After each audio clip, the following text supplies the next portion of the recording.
Ilang dekada nang umaasa sa mano-manong pagtatanim ng palay ang mga Pag-aari ng magsasakang mga tulad ni Kata magsasaka yan, Obinario nakasabay ng ng Nueva kooperatiba. Ecija. Mababa ang kanilang kita dahil sa taas ng production cost, dulot ng pag-aararo gamit ang kalabaw at pagpapatuyo ng palay sa pagbibilad sa kalsada. Dahil dito, sa bawat 100 sako ng palay, 4 ang natatapon lang, kaya lugi ang mga magsasaka. Ito ang problemang gustong lutasin ni Pangulong Ferdinand Marcos Jr. Libo-libo ring makinarya at pasilidad ang ating binuksan at pinamigay para sa mga magsasaka.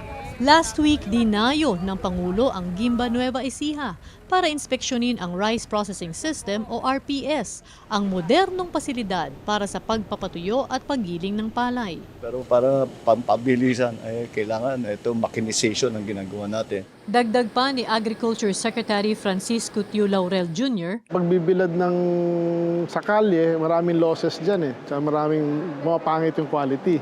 Better quality means better price. 213 ang ginagawa at ipinamamahagi ngayong rice drying facility sa iba't ibang lalawigan. Ininspeksyon din ng Pangulo ang katabing rice mill. Nandito na yung milling, nandito na yung drying.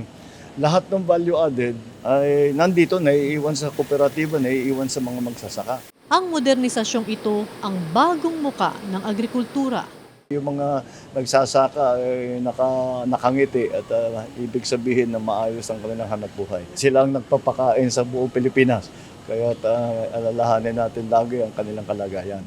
Sa buong bansa, tuloy-tuloy ang trabaho. Isa-isang inaayos ang mga bagay na nagpapagaan sa buhay ng mga Pilipino.